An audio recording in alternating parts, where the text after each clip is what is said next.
International news now.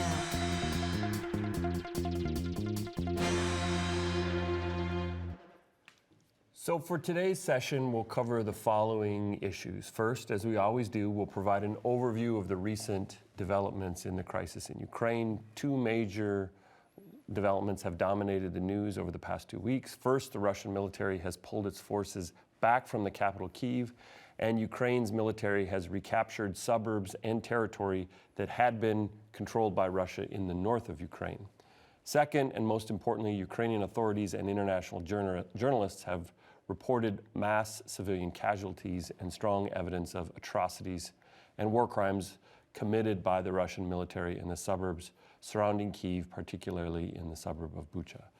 Next, we're going to talk further about the concept of war crimes, how war crimes have factored into this war in Ukraine, and what effect, if any, the investigation of possible war crimes committed by Russia in Ukraine might have on the future of war.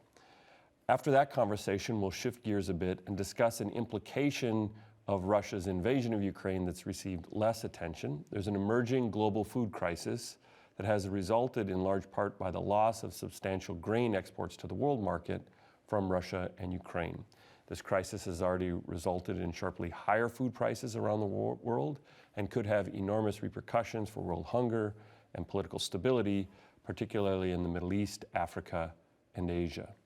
And finally, we're going to end with a discussion of some other long-term implications from this ongoing war and examine how this invasion could end up remaking international politics well into the future. Okay, so as always, we're going to start today with a discussion of recent developments, and we're going to concentrate on those two main patterns that Pat has already laid out. First, the Russian military has pulled back virtually all of its troops, according to U.S. intelligence, from the area surrounding Kyiv and in the north of Ukraine. And this marks potentially a major turning point in the war, in which Russia has, at least for now, seemingly ended its attempt to capture Ukraine's capital and to control all of the country through military conquest. Instead, what most commentators are presuming is that the Russian military seems to be concentrating its forces in the south and the east, particularly the east of Ukraine, to consolidate its territorial gains there in the Donbas region, where there has been a war between Russian separatists and the Ukrainian government for years, and to capture some territory in the south of the country that could connect Crimea, which Russia annexed through invasion in 2014, with the Russian-controlled regions in the east. And so what it seems to be is that Russia is trying to kind of shift its military strategy to carve out part of Ukraine for some sort of annexation or status that would be separate from the rest of Ukraine. And so that's one of the biggest developments. But this move, this strategic change by Russia, has been overshadowed by dramatic revelations of atrocities against Ukrainian civilians in suburbs surrounding Kyiv that were vacated by the Russian military. And so the Russian military moved out, the Ukrainian authorities moved in, and then they found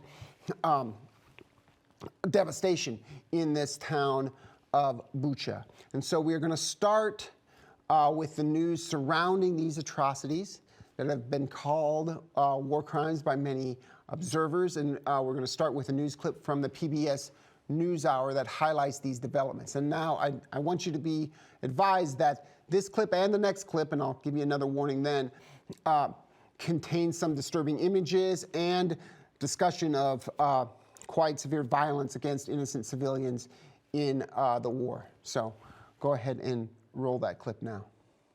The atrocities apparently committed by Russia in Ukraine echoed in the halls of the United Nations today as President Volodymyr Zelensky issued a condemnation of the world body and the UN Security Council in particular, where Russia sits as a permanent member. Meantime, in Washington, White House officials said a new round of sanctions designed to further throttle Russia's central bank would be issued tomorrow in the wake of the killings of Ukrainian civilians north of Kyiv. But we begin again with special correspondent Simon Ostrovsky and videographer Yegor Troyanovsky, who traveled to the city of Borodyanka near the city of Bucha, where the destruction wrought by Russia is near total. And again, a warning. You may find images in this report upsetting. Just 15 miles northwest of Bucha, the site of atrocities perpetrated during the Russian occupation, lies Borodyanka, or what's left of it. Residents are only starting to grapple with the enormity of the destruction wrought by aerial bombardment on this small suburb of Kyiv. Alyona Liman returned to her apartment block to salvage what little she can.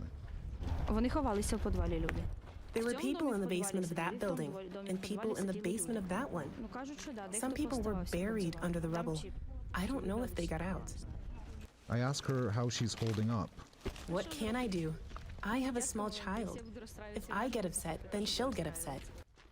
We're following around a group of police officers who have the grim task of going around town and collecting the dead bodies of people who were killed during the Russian occupation of this area, during the fighting that took place here. Most of them were killed in bombings or shellings, apparently, but at least one of the men we've seen appears to have been executed. He had his hands tied behind his back. The Russian retreat from the areas around Kyiv has revealed the heavy toll civilians paid for Russia's attempt to capture the Ukrainian capital. A picture is emerging of a pattern of apparent war crimes that weren't limited to Bucha.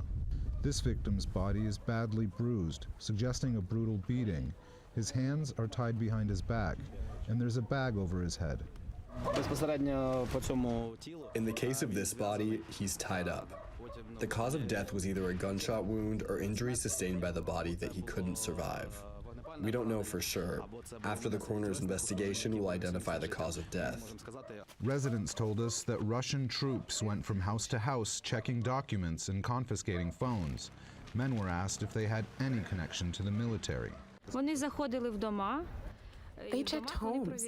The first thing they asked was, are there any military people? Are there weapons? If there were military people, they shot them. One guy had his ear cut off for looting. Others were simply shot. We tried to hide from them, more or less, so as not to come across them. Okay, let me just make a few points here. The first is the connection between the Russian forces pulling back from these areas in Kyiv and in the north and leaving behind evidence of war crimes. There's something to be said about how Russia and the Russian military is handling this pullback and their occupation in northern Ukraine. And it suggests a real change in strategy, a real defeat, if you will, of its original thought that the Russian military was going to have a quick victory through an overwhelming show of force that would be met with little resistance. When the Russian military faced much stronger resistance, both in military and civilian defense forces,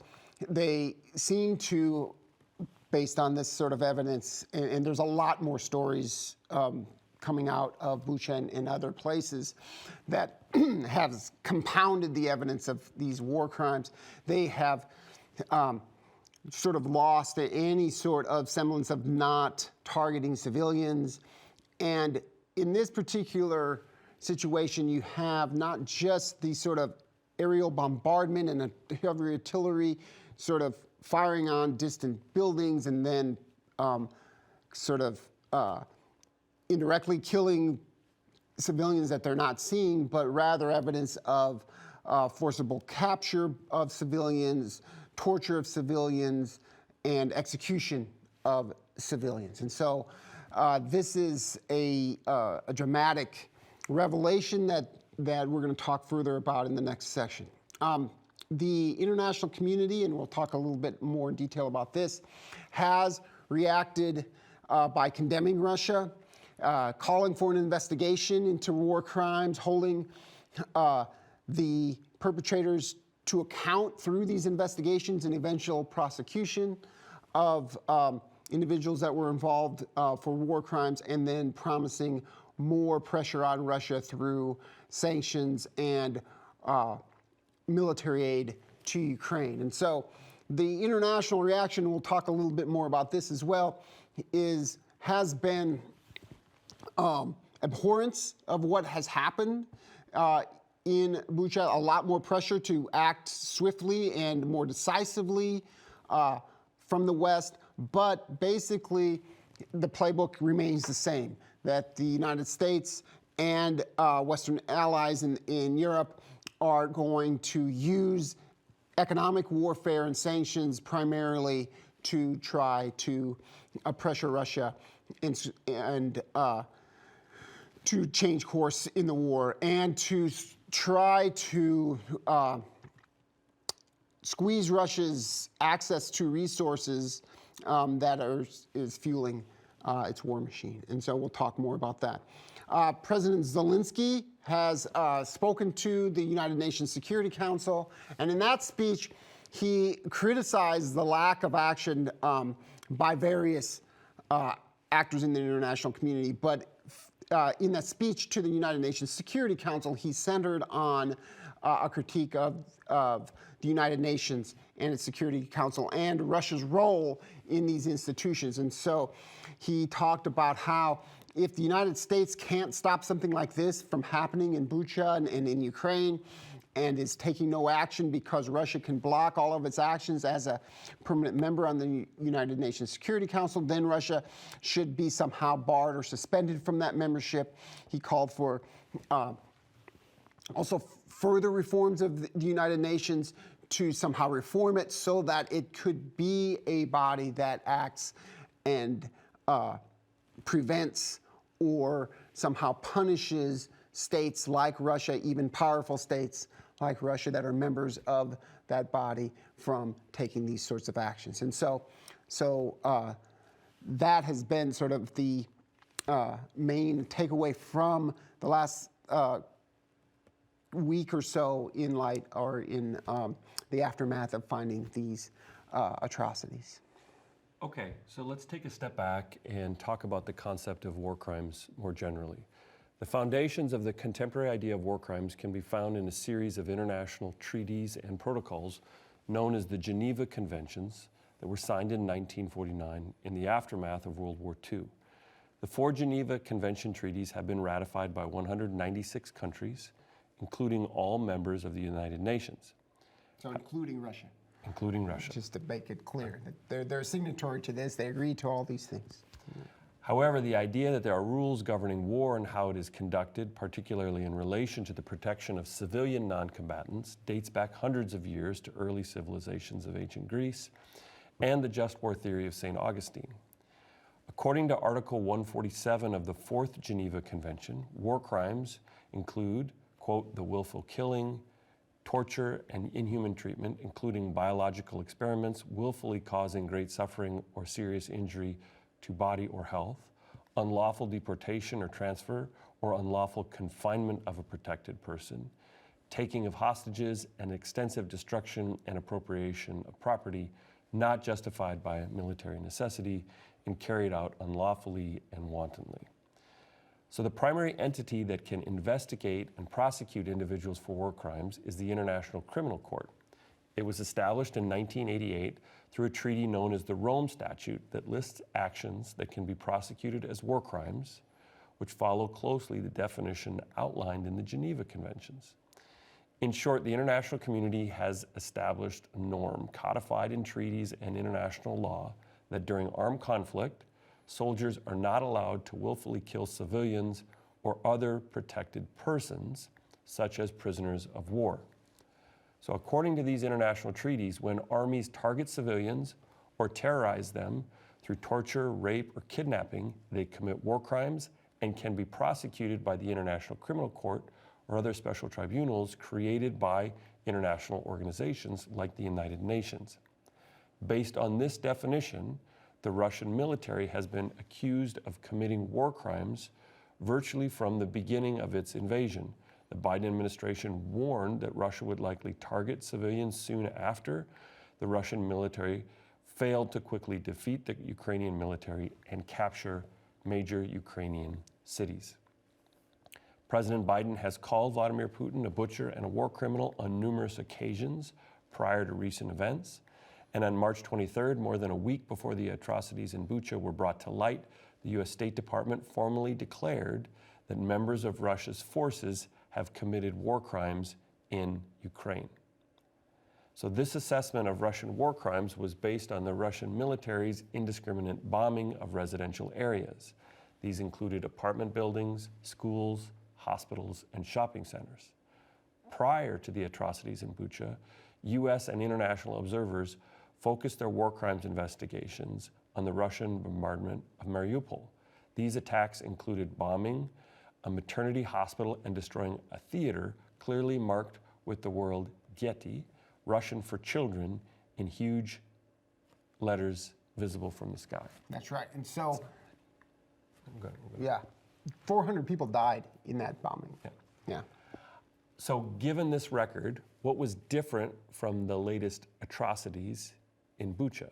It's never easy to know exactly what events gained traction in the fluid information environment surrounding this conflict. However, I would argue that the civilian deaths in Bucha received strong international condemnation because they suggested very deliberate actions to torture and kill individual citizens. So the images of dozens of bodies lying in streets, some with hands tied behind their backs, seem to strike a nerve that indiscriminate bombing of civilian targets, as terrible as those acts were and are, did not. Yeah. And so that's the situation. So now let's take a closer look at how the West, the United States, European countries, reacted to the atrocities in Bucha and how the vows to bring charges of war crimes to Russian President Vladimir Putin himself might affect the war. And we're going to start by watching a short clip from the PBS News Hour on Ukrainian President Zelensky's speech to the United Nations Security Council and the international reaction to some of the footage that President Zelensky actually showed during or at the end of that speech to the members of the Security Council that were assembled. So let's roll that clip now. Today, in his first address to the UN Security Council, Ukrainian President Zelensky said Russian troops behaved in this way across the areas they occupied. They deliberately shoot columns of civilians on the road trying to escape from hostilities. They even deliberately blow up shelters for civilians. Russia wants to turn Ukrainians into silent slaves. Russia, a permanent member of the 15-nation council, struck back and claimed no civilians suffered any kind of violence in Bucha. We came to you, to Ukraine, not to conquer lands. We came to bring the long-awaited peace to the blood-soaked land of Donbass. Not a truce, but a true lasting peace. World leaders have expressed horror over the alleged massacres, pledging to investigate. U.S. Secretary of State Antony Blinken spoke this morning before leaving for meetings in Brussels with allies. What we've seen in Bucha is not the random act of a rogue unit. It's a deliberate campaign to kill, to torture, to rape, to commit atrocities. European Commission President Ursula von der Leyen also vowed her support. These atrocities cannot and will not be left unanswered. To further punish Russia, the Commission today proposed sweeping sanctions, including an import ban on Russian coal, the first European move to block Russia's energy industry. But on calls to impose a total embargo on Russian oil and gas, EU leaders remain split. Okay, so the question that I'm going to try to work through here is what effect, if any, does these calls for investigating Russian war crimes have on the war? As you know, as the clip shows, world leaders across the board seem to be vowing to and determined to hold Russia and individual Russian leaders, including Vladimir Putin, accountable for the alleged atrocities that were committed by the Russian military in Bucha and undoubtedly elsewhere. And there'll be more reports of this sort of thing as Ukrainian officials go to other towns that used to be occupied by the Russian military.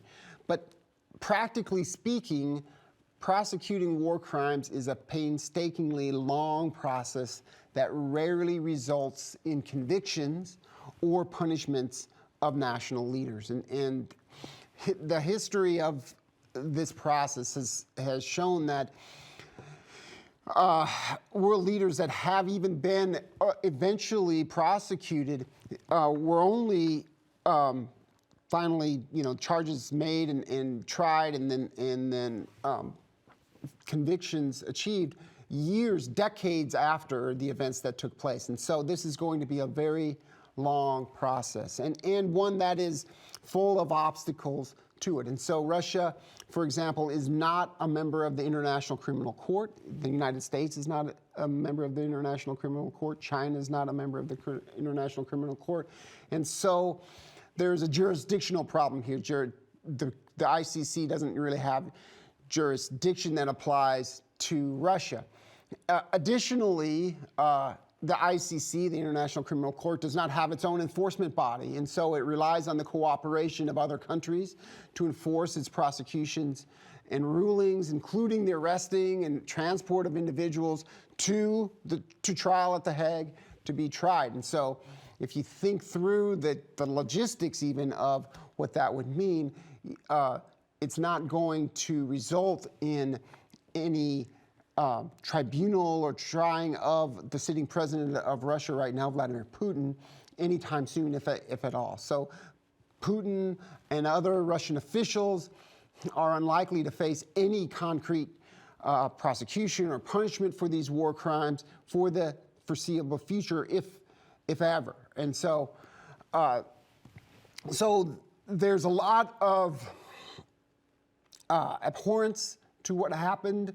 There's a lot of strong words here, but in practical terms, prosecuting war crimes has more symbolic effects than practical ones, especially during conflicts like we are in the middle of here in Ukraine, between Russia and Ukraine. But that doesn't mean that they have no effect, right? Formal allegations of war crimes have important normative effects. Being formally accused as a war criminal will tarnish Vladimir Putin's international status and his legacy. And I do think that has some psychological effects here.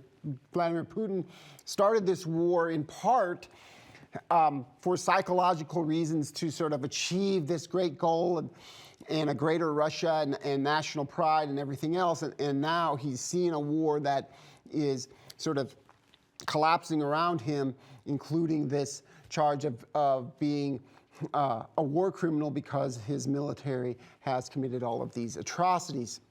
Moreover, if you think about him as a world leader prior to this war, he traveled freely. He went to conferences. Russia was part of the G8, and Russia met with China and all of these other countries in various. He spoke at the United Nations before. I mean, he was a prominent world leader. It's going to be hard, especially with this sort of charge of war criminal and the investigation that comes with it, that for Putin to function in those ways as Russia's national leader. There are no statutes of limitations here, so when Vladimir Putin eventually does leave office, he could be brought up to face charges for war crimes as a former head of state. And that's how it worked in the war crime tribunals and prosecutions of leaders of Serbia and units of the former Yugoslavia that were prosecuted and eventually convicted of war crimes. They faced them years later after they have left office and power.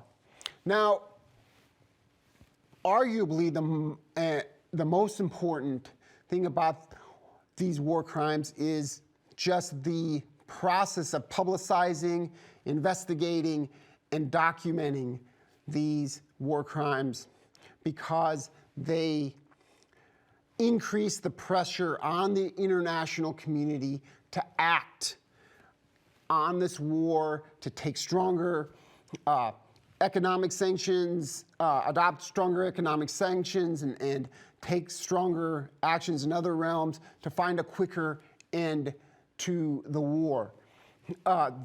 President Volodymyr Zelensky has been very adamant. He gives nightly addresses now that seem to be picked up by the international press, and throughout them he has been pressing European countries to do more to stop Russia's war machine. He understands the limits that European countries are facing in trying to avoid a wider war, and so he sticks to demands and pressure about harsher and more effective sanctions, including sanctioning what is the resource pipeline for Russia's war, which is the export of energy, oil and natural gas, trying to argue that European countries can't just sit and watch this after witnessing these atrocities in places like Bucha,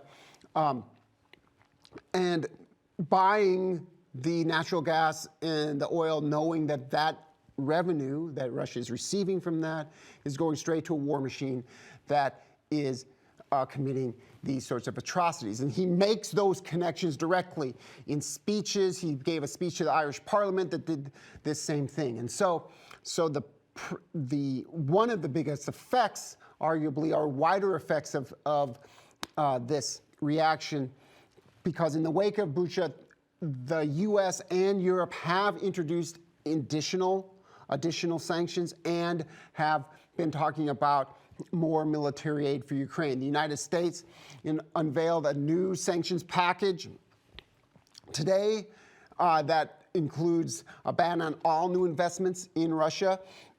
They are targeting more and the top banks in Russia in some state-run enterprises, and they are sanctioning individuals, including members of Vladimir Putin's family, his two adult daughters, who reports suggest might be ways in which Vladimir Putin's immense wealth is being channeled. So there are more sanctions, in part because of the reaction to these atrocities. Europe has also increased its sanctions, or at least is contemplating it. There hasn't been a formal announcement.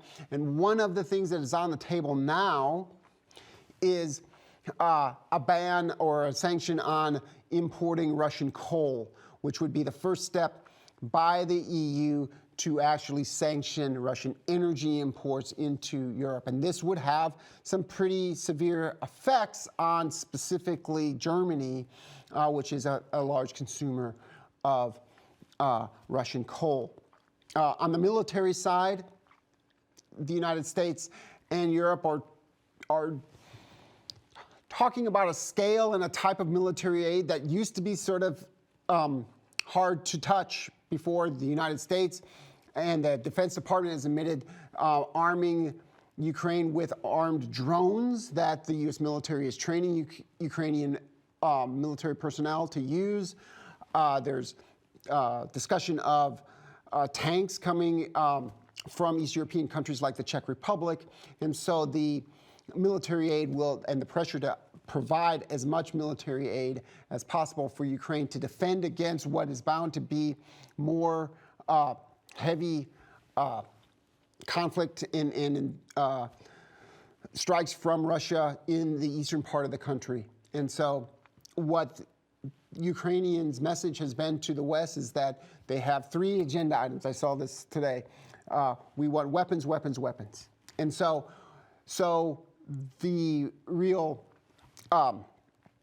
bottom line effect of this latest set of events and the international outrage over apparent war crimes by Russia is stronger sanctions, more military aid, but basically still following the same playbook so that the pressure from the United States and the West doesn't lead to an expansion of the war or direct military conflict between Russia and NATO.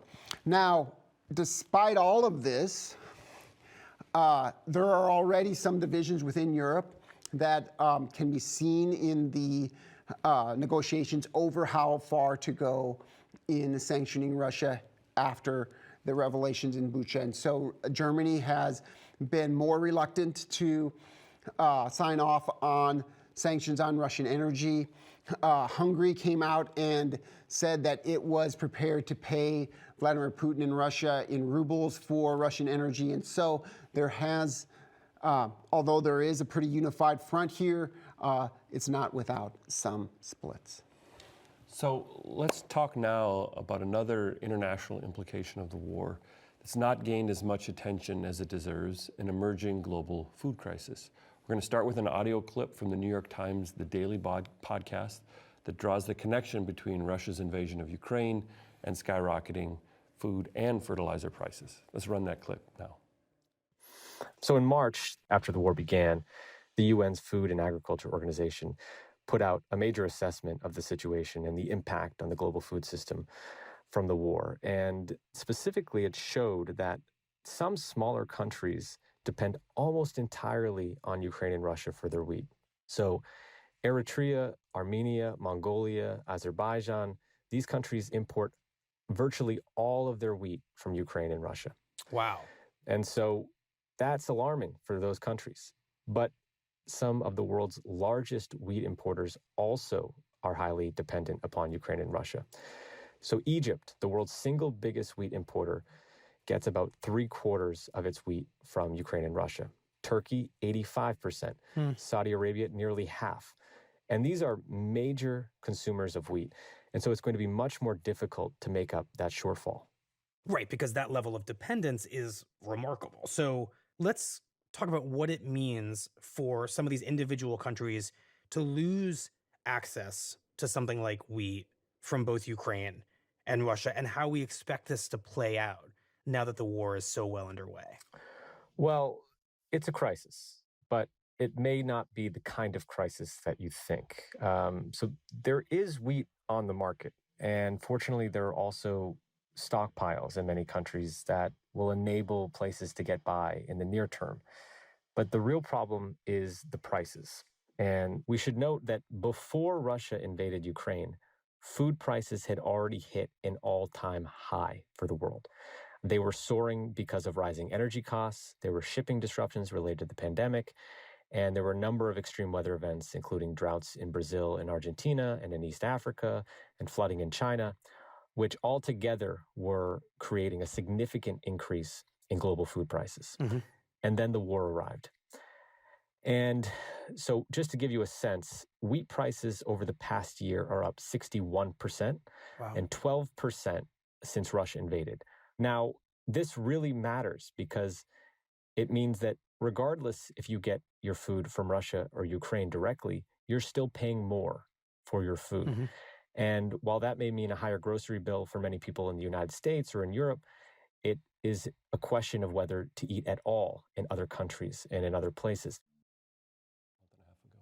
So when the war began, the West was focused on how the conflict could affect global energy markets. The US and Europe worked hard to impose harsh sanctions on Russia, but at the same time shielded Western economies from the economic fallout that would come if Russian oil and natural gas did not continue to flow, especially to Europe. But as the clip explains, the war in Ukraine has produced a global food crisis because Russia and Ukraine are key global agricultural exporters. And now those exports are not making their way to the global market. Together, Russia and Ukraine account for about 30% of global wheat production, 17% of corn production, 32% of barley production, and 75% of sunflower oil. That's Ukraine. Yeah, that's all Ukraine. So some countries like Armenia, Mongolia, and Kazakhstan import almost all of their wheat from Russia and Ukraine, and they are now facing a real crisis, replacing those grain supplies with exports from other countries on short notice. However, the problem is broader than just a few countries that are heavily dependent on Russia and Ukrainian grain.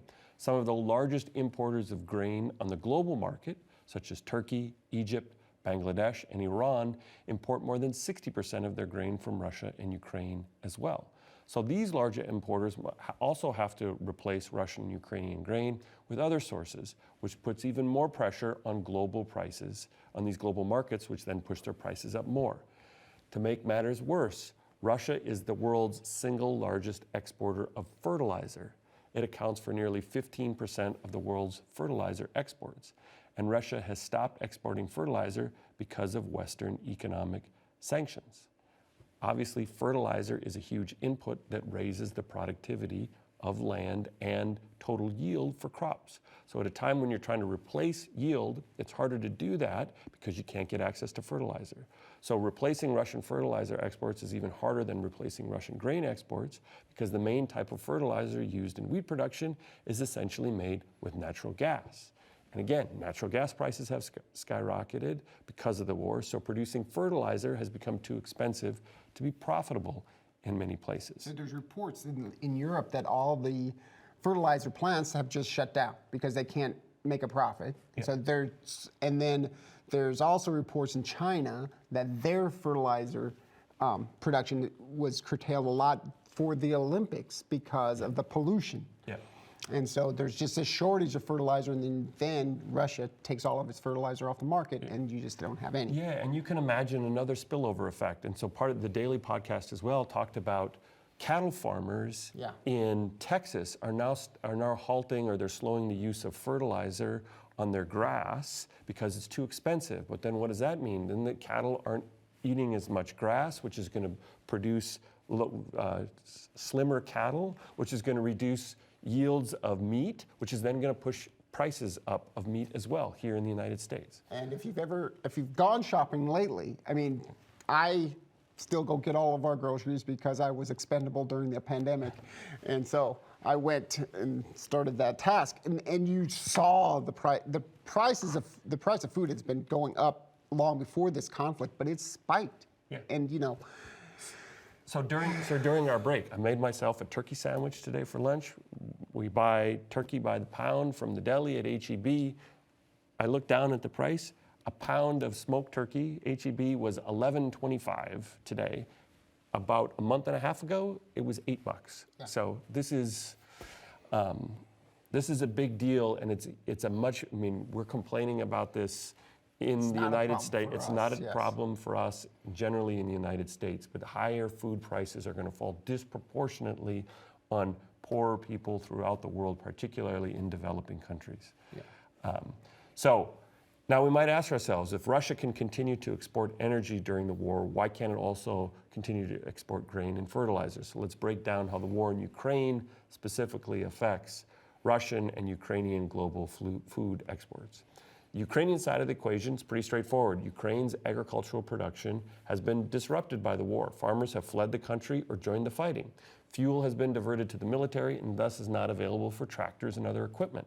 Ports necessary to ship Ukrainian grain to the world market have been blocked by Russian warships. So we're taking out. Just shut down. Yeah, we're taking out Ukrainian agricultural production from the global supply chain. Now, Russian agricultural production hasn't been as directly affected by the war as in Ukraine. Its grain exports have been blocked primarily by Western sanctions.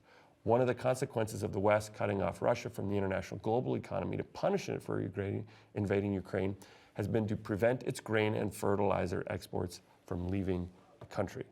Okay. So now let's look at another angle on this global food crisis. First, it's truly global, meaning that all countries are affected, not just those that are importing most of their grain from Russia and Ukraine. And again, this is the manifestation that we were talking. All prices, because they're set in global markets, are going up, right? And so the key effect here is how the war in Ukraine has affected global food prices. First, it should be noted that the war in Ukraine comes at a time of already high prices due to other factors like the pandemic and climate change. Supply chain problems caused by the global pandemic produced higher shipping and energy costs for agricultural products. China is facing its worst wheat crop in decades because of severe flooding, and so is planning to buy much more wheat than normal, which helped push prices higher. The result has been this huge spike in grain prices across the board. Over the last year, wheat has risen 61%, corn prices have gone up 64%, and soybeans have gone up 36%. The war in Ukraine has meant increases of 10 to 15% just over the last month in key commodities. And as already mentioned, sanctions on Russian fertilizer compounds the problem by undermining the ability of other countries to increase their production to fill this void of missing exports from Russia and Ukraine. So now let me end with a final note on the social and political ramifications of sharply higher global food prices. So as we noted already, a rise in food prices is most harmful to the poor and vulnerable. A spike in prices can push those already on the brink of starvation over the edge. The poor often are faced with choosing between eating and paying for medicine or shelter. Wealthier countries have social safety nets that provide some relief, but poorer countries lack the same level of institutional support. And one thing to note is that we're talking about basic foodstuffs here. We're talking about bread rising astronomically in prices. And so when those kinds of price spikes hit those kinds of products, there's nowhere for poor people to go. They've already cut out the meat and other more expensive or sort of take out food or anything. They're down to the bare, and then when that gets unaffordable, or it doesn't get unaffordable, they just spend all their money on that, and then what becomes unaffordable is everything else. So this food crisis has and will increase global starvation and poverty. And finally, rising food prices have long been a catalyst for social and political upheavals in poor African and Arab countries. Many governments in these countries, many of them subsidize staples like bread in efforts to avoid such problems, but this crisis may overwhelm the ability of these governments to maintain affordable basic food items like bread. The result may be popular unrest and political instability. And we should also notice, not just the governments, it's also international food relief coming from the United Nations as well. Now they face higher costs as well, and they have to start making choices about which groups and which countries they can help and which ones they have to pull from. This is going to be a big issue in particular in Yemen. Yeah, and so they've already said that they're rationing their food, their contributions to these efforts to help starving people. And so they're taking it from the very poor kind of on the edge and reducing their rations so you can feed the ones that are already starving. I mean, it's a sad cycle. So now we've shown that this war has contributed to another crisis, an emerging food crisis. But let's take a look at how this crisis might become a long-term problem, making it even worse, even after any settlement that could be possible is found in the conflict in Ukraine. So we're going to listen to another clip from The Daily that talks about how long this food crisis that's been sparked by this war could last. So let's play that clip now. So it feels like the solution to everything we're talking about here is for the war to come to an end, that would alleviate most of it. It would certainly help a great deal, but even then, a solution will take time. So the World Food Program says that even if the war stops tomorrow, they believe the food market will take 6 to 9 months to fully recover. And what we also know is politically, it's unlikely that sanctions would disappear with the end of a war. And so a lot of the issues related to fertilizer and high energy prices likely would still persist. So what you're describing is now locked into the global food supply for what sounds like almost a year, if the war were to come to an end, which it hasn't. Exactly. And if the war drags on, there's something else to be really worried about, and that's the next crop in Ukraine. So the world already is essentially going to go without a lot of the current year crop, but the Ukrainian wheat has been planted, and there now are concerns about the ability to harvest it and the ability to plant the next crop. Right. And that could last a lot longer than 9 months or 12 months. Correct. That means that this food crisis would drag on for potentially, more than a year or two. And Jack, when you talk to people in Brazil, where we started this conversation, what do they say about all this, and how acutely now are they feeling it? So here in Brazil, there is actually more frustration with the sanctions in many cases than the war itself, because they want to get fertilizer from Russia. And in fact, what we're now seeing in these later weeks of the war is that Brazilian agriculture companies seem to be starting to figure out how to get fertilizer out of Russia, getting around sanctions. And so that may be good news for food, but it also spells bad news for the political realities of the war and diplomacy. Right, because the point of those sanctions is to keep countries from doing trade with Russia. And it sounds like what you're saying is that frustration in Brazil over the impacts of those sanctions is now running so high that people just want to work around them, which is not a good sign for all the countries trying to hold Russia accountable for this war. Exactly. And in fact, from the beginning, there has been a really tricky question about sanctions on Russia because, as we've already discussed, Russia is such an important producer of food and fertilizer. So it does raise an important question that as the war drags on and as the food crisis becomes worse, does it shift anger? Does it shift sentiment against the sanctions and against the West's response to the war in a way that could meaningfully impact their ability to try to combat the war diplomatically with sanctions? All right, so let me just give a recap here. The current high prices that the world is seeing isn't likely to go away very soon, even if the war in Ukraine somehow would end. And as the clip points out, it's going to take months of increased grain supplies to lower the prices because these higher prices are sort of stuck in the system. And those increased grain supplies aren't likely to surface anytime soon because the war is not going to be likely to end anytime soon. And even if it did come to some sort of settlement end, Western sanctions, which is really hampering the export of grain and, importantly, the export of fertilizer out of Russia, is not likely to be lifted anytime soon, even if there's a negotiated settlement or some sort of ceasefire. And so, because of all those things in place, there really is a strong likelihood that a long-term global food crisis could be in place here. It's going to take a long time for the global grain market to rebound. And so, and Ukraine's agricultural production is unlikely to come back anytime soon because of the devastation of the war.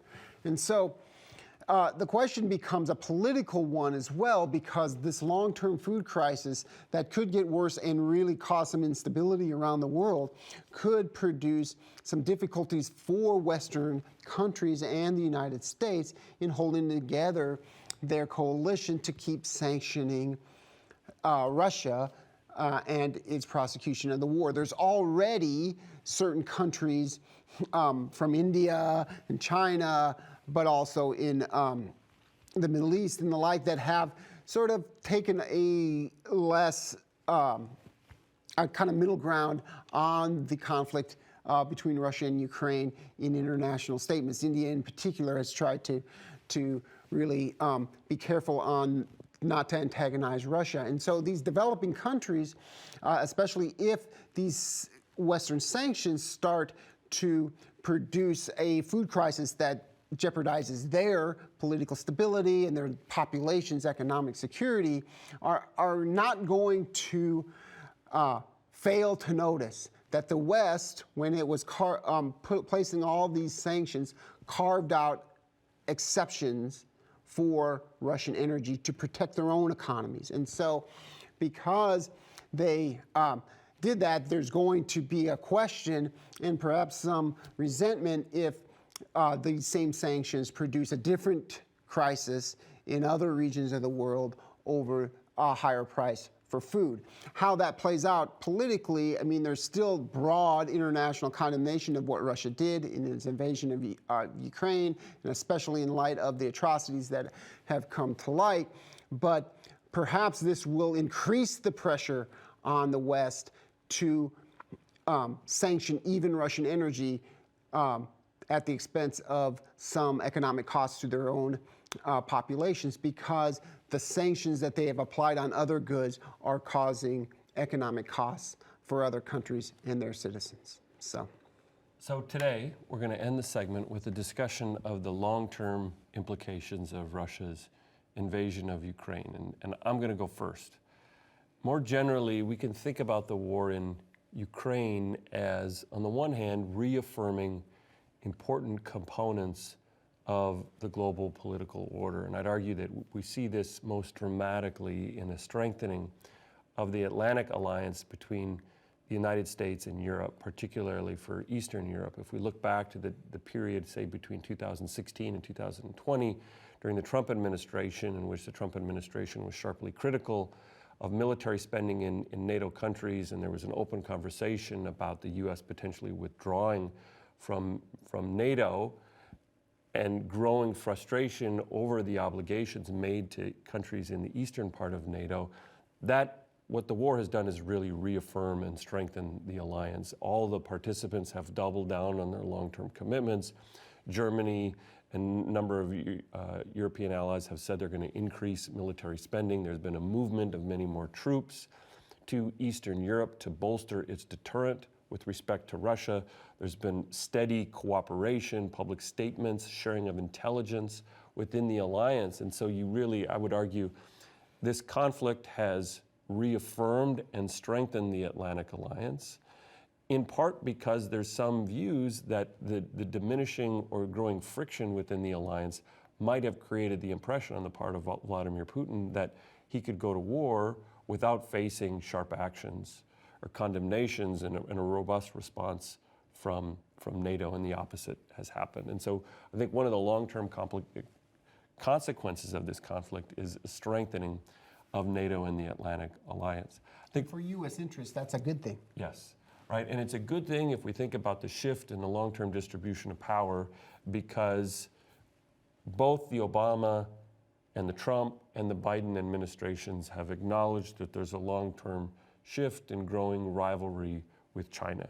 China is growing much stronger economically, politically, now has at least moved closer into a coalition with Russia, avoided sharp condemnations of Russia, and the net result is that there is a growing coalition aligning against the U.S. interests. And so in the long run, if the U.S. is strengthening its own support coalition, this is one viable strategy of response. I think not just in Ukraine, but overall. Yes. Yeah. So the second thing we want to talk about here is that during the Trump administration, there was a deeper skepticism, particularly in the Republican Party, towards this long-run commitment to internationalism, U.S. allies, NATO, support for multilateralism, support for democracy promotion.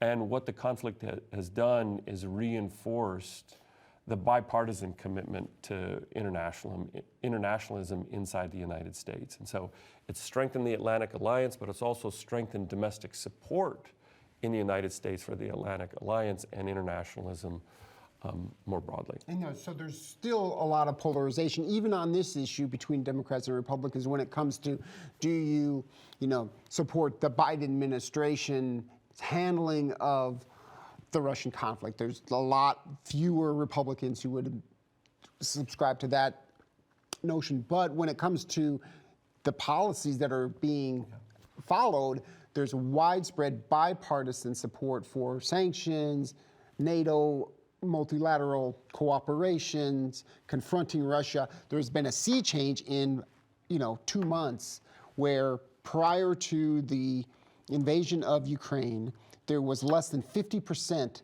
of Republicans and Democrats who saw Russia as an adversary. They instead saw it as a competitor. That is over. There's 70+% of both parties that see Russia as an enemy.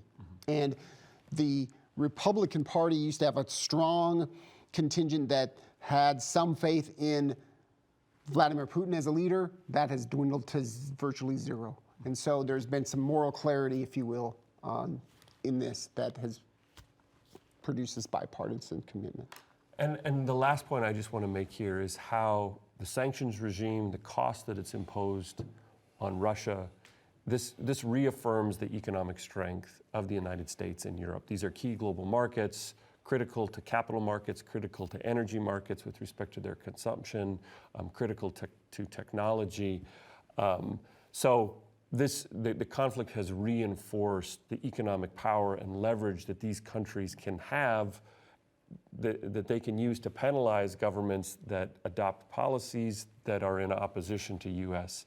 and European interests. And we see this in the case of the sanctions regime that have targeted the Russian currency, targeted the Russian central bank. The U.S. and Europe could do this because of how central the dollar and dollar-euro cooperation to the global financial system. It's really shown some hegemonic power on the economic side for the West, right? And so, okay, so now my turn. Let me say two things.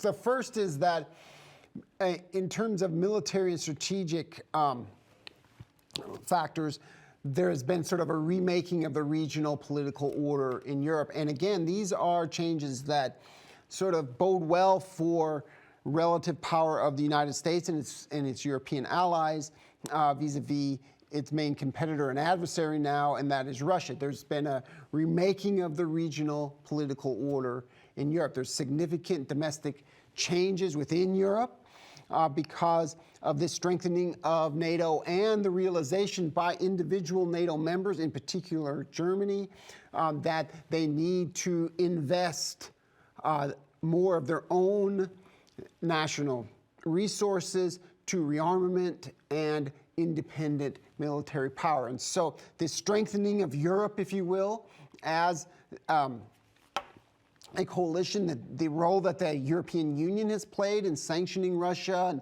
and confronting Russia has made for an emergence that really wasn't clear prior to this crisis and conflict of the potential of Europe as a, single entity acting in terms of military projection of power and economic projection of power, right? And so these significant changes in Europe has strengthened the role of Europe and in its relationship with the United States, made it more of an equal. This is partly also a legacy of Biden's very multilateral approach in engaging Europe as an ally to confront Russia.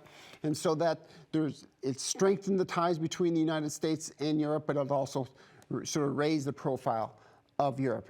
And this invasion has also strengthened the commitment by the United States and all of NATO to the newer members of the NATO alliance in Eastern Europe. What Putin has tried to achieve has backfired, arguably, in the sense that in invading Ukraine, he publicly stated that he also wanted the forward military deployments of NATO to recede out of Eastern Europe. But instead, he got the exact opposite. NATO has invested more resources in protecting its sort of eastern flank because of the very obvious threat that Russia poses to those countries that are bordering it but are members of NATO. And so that has been a key long-term implication that will have great effect moving forward in terms of how the United States and Europe deals with Russia in the future, but also how it perhaps could confront and approach China and other adversaries as a united front, a Western alliance, if you will. And so we started many INN at UT segments ago saying that this will be a test of the Biden doctrine, right? That, multilateral alliance of democracies can confront adversarial aggression from a authoritarian regime.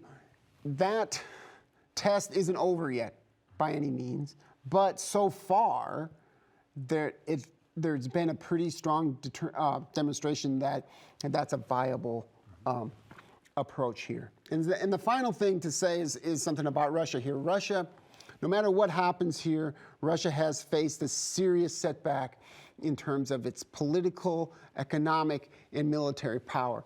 What has been shown here in this war is that Russia is not as strong militarily as many assumed it is and would be. And not as strong as President Putin assumed it was and could be. And so that demonstration of military weakness really hurts Russia's future projection of power, plus the vulnerability of Russia in the global economy. This accomplishment, so far at least, of the West in separating Russia from the global economy as a punishment for aggression is going to hurt Russian economic growth and Russia's role in the international economy for a long time to come. And then when you add in the sort of political aspect of Russia's status now, especially with these accusations of war crimes in Ukraine as sort of a pariah state that won't be welcomed back into relations with Europe and with the West, but also arguably will have some problems engaging with other countries as well. And you find that you've got an isolated and much weaker Russia.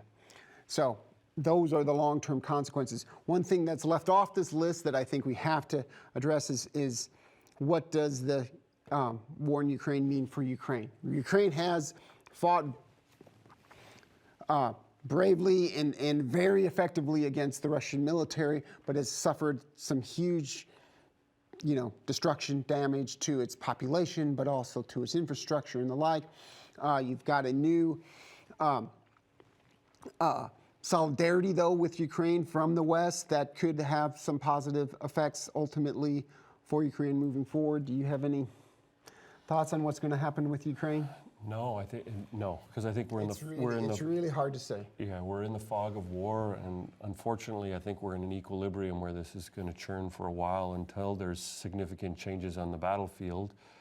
But we know that Ukraine will continue to suffer significant costs as long as that does. And in terms of what follows, we don't know. But I would agree that we should expect to see some tightening in the relationship between Ukraine and at least what remains of an independent Ukraine after all this and the West. Yeah, I think so too. So, well, that's that. This is the end of INN at UT for the semester. Of course, you should use all of these segments for your paper as you write about the Biden administration's reaction to Russia's invasion. And have a good rest of the semester. We're done.